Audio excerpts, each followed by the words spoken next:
You're listening to the Bar Business Podcast, where every week your host, Chris Schneider, brings you information, strategies, and news on the bar industry, giving you the competitive edge you need to start working on your bar rather than in your bar.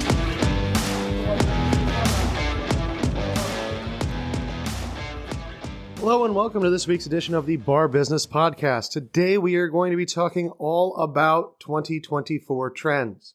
A few weeks ago we discussed things that you as a bar owner or manager need to do to prepare your bar for the end of the year. But today it's more about things that are changing in the industry, trends that are going on, what I see as being the big things over the horizon for 2024, what I see as being less important in 2024. Now with that said, I do a bunch of research. I talk to a lot of people. All of this, though, is a guess. So we will have the fun opportunity a year from now to look back and say, okay, of the predictions, where were we right? Where were we wrong? Because I'm sure on some of this I'm going to be terribly wrong. But on most of this, hopefully, I have the trends right. So we're going to talk about the trends I see coming out for 2024 in four major categories: cocktails and bar, food, general industry trends, and then technology. But before we dive into the specifics, let's talk about just kind of broadly overall what seems to be going on in the industry as we go into 2024. One thing is that we've learned in the last few years that change is required to succeed. You have to make quick menu changes. You have to make quick service adjustments. You have to roll with the times. You have to be nimble. So in 2024, I think one of the big things that we need to be prepared for is to be flexible, to be able to pivot, and to be able to change our business based upon the data that we have. In order to do that, obviously, we need to embrace continuous improvement. We've talked about that plenty of times, but continuous improvement and being nimble, being flexible will be key to success in 2024. The other big trend I see is that we're moving even more so towards local and community.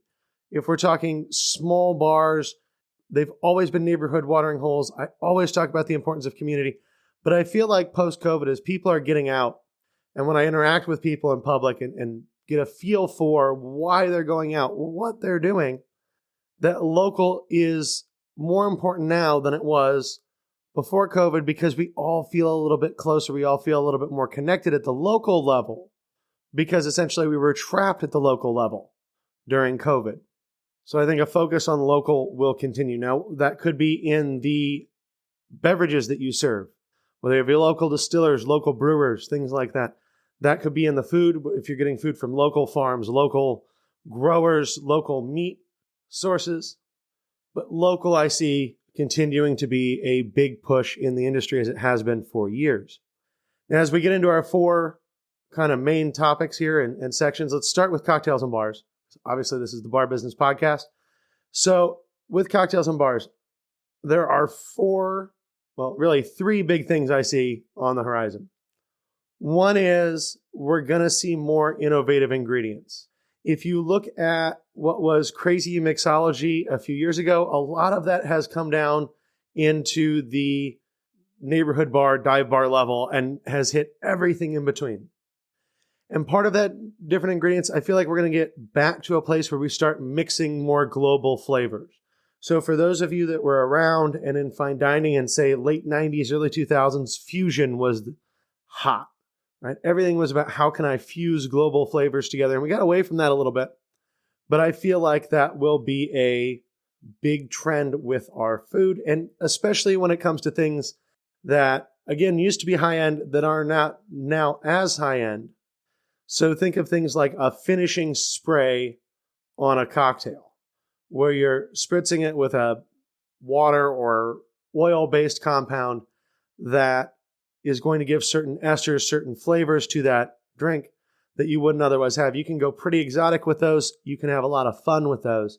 And I feel like we're going to see things like that creep more into the lower end of the bar scene from just where it was previously in the crazy mixology high-end cocktail bars. The second major trend I'm expecting to see in cocktails and behind the bar is martinis. There has been a lot of push in the last 6 months or so behind martinis. And it seems like martinis are going to be kind of the it cocktail. And along with that, it would mean that we're moving back towards clear liquor and away from brown liquor.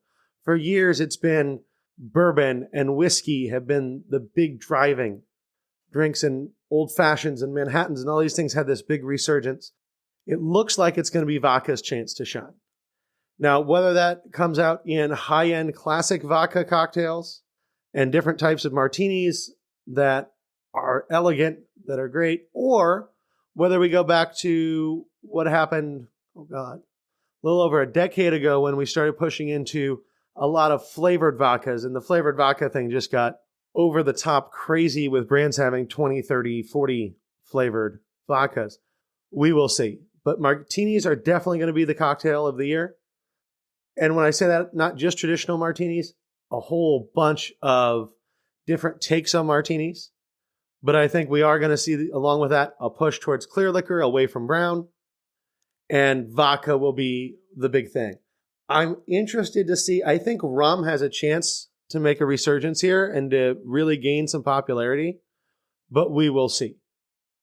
It depends on where people go with rum cocktails, and if martinis are things rum really doesn't fit in, but there definitely seems to be some industry momentum behind rum that there has not been in the last few years.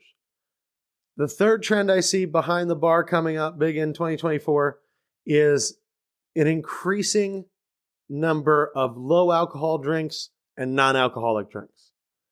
It's amazing how many people I know that are beer brewers, that are longtime bartenders, that are bar owners, that are managers, that almost no one drinks as much as they did in the industry 10 years ago. But a lot of folks do sober January, or they go for a month, whatever month that is, without drinking. A lot of folks are really getting into the low alcohol or non-alcoholic drinks and mocktails and things. So when you see it coming from within the industry itself, and industry people buying into it, when historically bar industry folks are some of the biggest drinkers out there, you know that we have a really staying trend. Along with the non-alcoholic, low-alcoholic drinks, there are a few things that I really expect to see. I don't think seltzer is going to have quite the same momentum that it's had, but I don't think it's going to lose market share. So seltzer is a great product category that has had huge growth, and obviously just before COVID and into COVID, it really popped off. I don't see it going away. But what I do see is it not growing as much. But I think seltzer is here to stay. When it comes to other low alcohol drinks, I think wine. Now, I know wine is not particularly low alcohol, but wine I feel like is going to experience growth, where beer, I don't think we're going to have that same growth. There's a lot of push towards wine. And I think we're going to see more wine and beer-based cocktails, things like spritzers, mimosas, because those allow for a creative experience. Those allow for someone to be very particular with how they put together different flavors. And you can do a lot of things with beer and wine cocktails that you can do with liquor cocktails at a much lower ABV. So I think part of this trend towards non-alcoholic and low alcohol drinks, it's incumbent upon the folks in the industry to provide different, interesting ways to interact with things like wine, like a mimosa. I mean, I'm sure most of you are aware, but you can make mimosas out of any juice, any herbs you want to add in. There is a lot of variation that can happen there. And so it's going to be a low alcohol cocktail focus, in that I feel like we're going to see more and more and more where we have cocktails based on spritzers, cocktails based on wine, cocktails based on beer. The other thing with the low and no alcohol, obviously mocktails, that is something that's here to stay, I feel like. We'll see how it adjusts over time. I'm not super convinced that all the non-alcoholic liquor will stick around. I think we'll see more play with, like I said, spritzers, wine. Now, obviously that has alcohol in it. But then you look at something like hop water. So hop water is something that's been popping up across different breweries where they're just adding hops into water. And some of them do it in a heat-based, kind of like make hop tea. Some of them do it in more of a dry hopping way where it's kind of just infused into the water. But hop water is going to be a place that gives us a base to build mocktails off of that are different. Hop water is also a place where we're getting a local product from a local brewery, so it works to that local trend as well. But whether it's hop water, mocktails, I think we're going to see more non-alcoholic options coming out of local breweries, local distilleries, as they take that on more, because there's absolutely a trend in that way. Now, one thing that's great about this trend is if you look at breweries that are selling hop water, if you look at bars that have strong mocktail programs, folks are not terribly price sensitive on this stuff. You can charge basically the same for a mocktail as a real cocktail. You can charge this basically the same for a hop water, or if you can do some great things with house-made sodas and different infusions of flavor to produce a really cool soda product. But the bottom line is you can also charge for these. So it's not like you have to sacrifice your profitability to go non-alcoholic. It's not like you have to sacrifice your revenue to have some low alcohol based cocktails. The low alcohol, non-alcoholic segment is willing to spend just as much as the alcohol segment of our business. And I think that will be a continuing trend. Going out to a bar and having one friend order a martini for $10 and another friend order a non-alcoholic mocktail for $8 is not going to be unusual. And I think we need to play into that. So it's not price sensitive, but we're going to see more low alcohol and non-alcoholic things going on, I predict, in 2024. Now, moving from our cocktails in our bar to our food, I think there are a few key things we're going to see when it comes to food. The first one being small plates. Small plates have come up in popularity, gone down. They've kind of gone in different places, but I think we're going to see small plates continue to grow for a few reasons. One is when we look at a lot of the social media trends on food, there's a lot of focus on bites and small plates and eating at non-normal times. Small plates are great because they work in any day part. It's not kind of restricted to lunch or restricted to dinner. You can have small plates at 3 p.m. and it makes sense. So that's kind of tapas, small plate food, I think is going to continue to grow and be hot. We'll see if it gets as hot as it was, 15 years ago when it really kind of took off. But I think we see more of that. The other great thing about small plates is it hits on the second trend I see for 2024 when it comes to food is menus that change more frequently. So because we're looking at more local ingredients, because we're looking at cost, because we're dealing with inflation, having to swap things out and modify our menus on a regular basis to provide our customers with good value, we're going to see those menus change more frequently. And I've always been a huge fan of seasonal menus, and I think that's where we're going to see a lot of bars and restaurants that previously did not do menu changes seasonally move to seasonal. I think some folks that are used to doing things seasonal will see switch to monthly. There is even a larger push behind menus that change, weekly, daily, kind of based on what's available, based on what's going on that week, which can work really well and allows you to do a much shorter menu, which keeps your inventory down, which keeps your food costs down, and makes everything a lot easier to control. So we'll see where things go with that exactly, but I definitely think small plates we're going to continue to see grow. Shareable food we'll see continue to grow. Increase in food sales on day parts that are not the center of dinner, the main stretch of lunch. Obviously, those will always be the busiest, but I think we're going to see more pushing earlier in kind of in that space between lunch and dinner, happy hour, and then maybe some more late night. And I think small plates are kind of going to be the thing. The other trend I'm seeing in food as we go into 2024 is a decrease in vegan and vegetarian specific brands, but an increase in vegan and vegetarian offerings at non-vegan specific brands. If you think about the last few years, there was a huge push towards vegan restaurants, plant-only restaurants, meatless restaurants.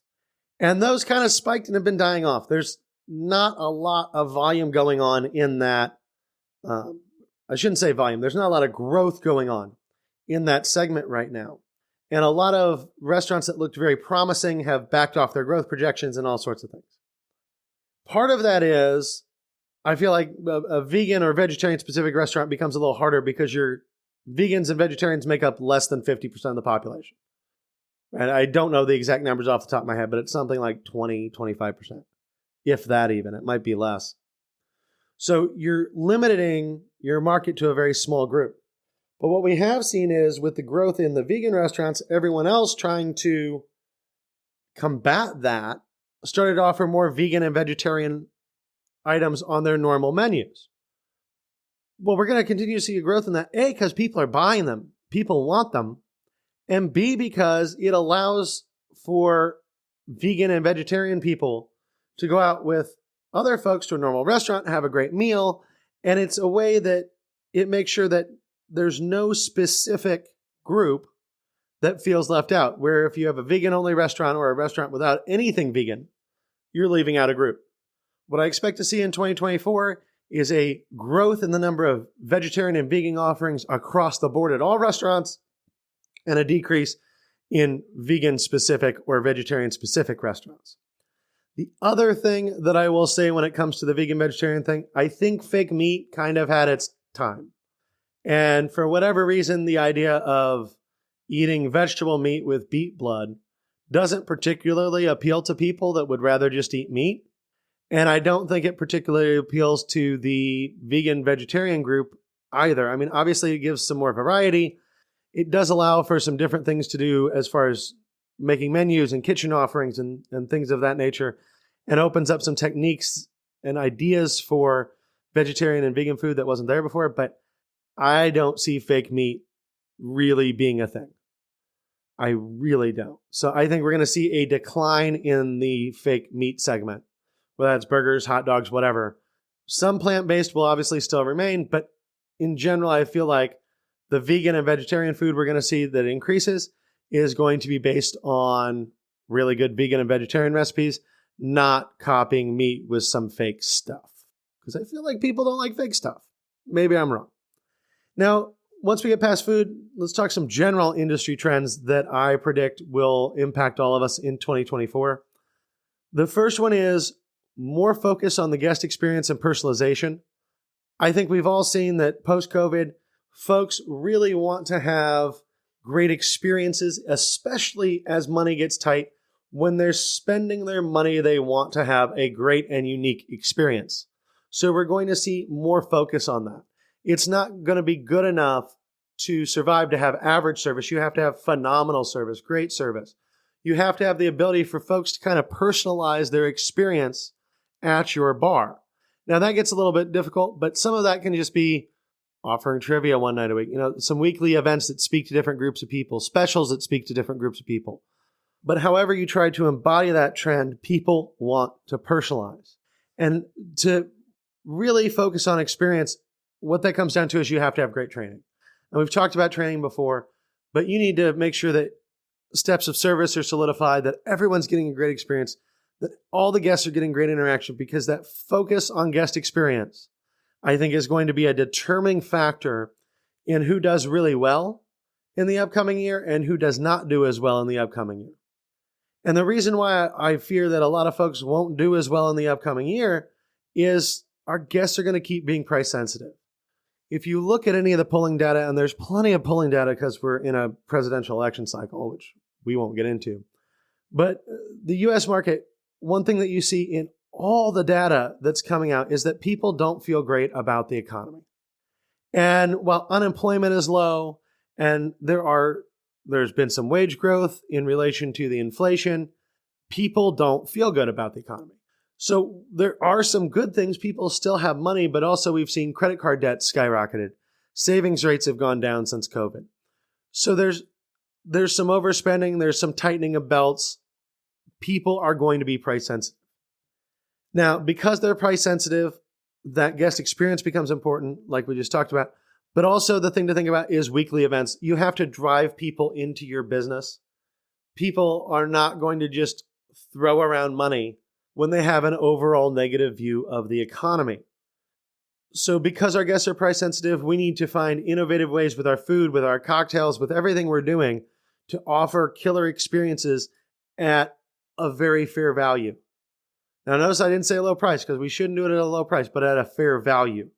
We need to exceed people's expectations for what they're spending. And that can be done in a lot of different ways. That can be done in little touches on cocktails. That can be done in service. That can be done in food. That can be done in so many different ways. But when folks are price sensitive, you have to give them a very strong reason to come in and spend money with you. And I don't think the price sensitivity that we're seeing now among guests is going away anytime next year. We'll see what the economy does and how the public view of the economy is. But right now, it is not good, and it probably will stay that way for a while until inflation gets under control and we start seeing interest rates back down and things like that.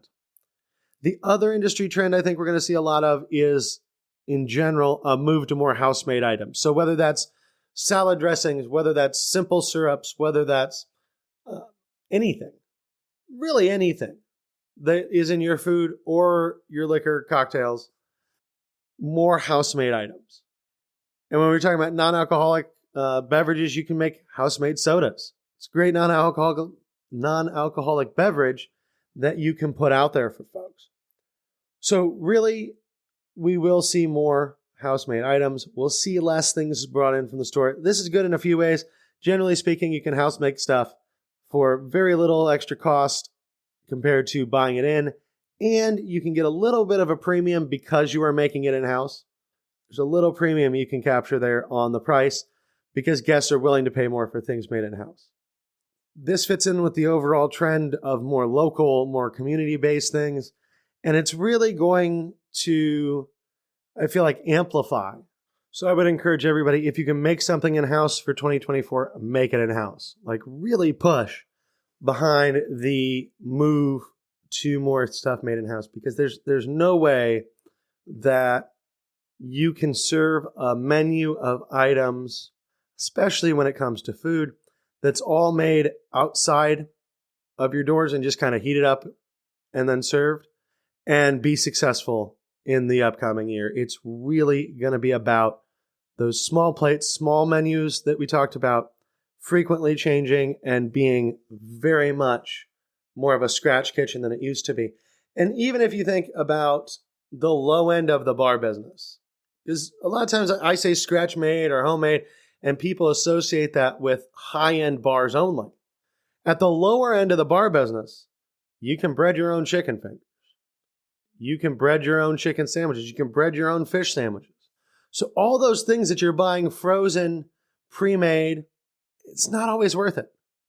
Now, the one thing I will say that's always worth it, fries, tater tots, things like that, buy them pre-made. They're actually normally better than if you do them in-house. We could have a long conversation about fries alone and why it's not worth making them in-house. But anything that's breaded, you can hand bread. Anything that you can do in-house, you should do in-house in both your kitchen and behind your bar, because that is going to be a defining trend. And one of the things that makes your guest experience better, that makes it seem more personalized, that allows you to react better to your guests as time goes on. The other general industry trend I see coming up in 2024, and this is one that I am definitely not sure on, but I see a lot of motion that makes me think that we're going to see this as less late night. And when I say less late night, it seems that post-COVID, in a lot of major cities, there has been crime late at night, and B, people don't stay out as late. Culturally, there's been a little bit of a shift, it seems, in a lot of places, away from staying out till 2 or 3 or 4 in the morning, and more to like going home at 1 or midnight. Obviously, in college towns, and there are plenty of places where that is not true. But in general, across the market, I think we're going to see less late night. And the really big driver in my head is the behavior of people, but also crime that we've seen in cities. I know in Indianapolis, one of the main bar areas of Indianapolis, all the bar owners got together because they were having crime issues. They were having shootings and things that were happening in this bar district. And they all got together and they said, look, we're all going to close at 1 because that'll eliminate a bunch of the crime. It'll make people feel better and it'll help our businesses. And it's actually worked. Now, these are bars, though, that 20 years ago from 1 to 3 was when they made all their money. So there's been a cultural change in some places, for sure. There has been a change in the way that we view safety and some of the things that are going on, some of the crime statistics are worse now than they were years ago. So we will see what happens.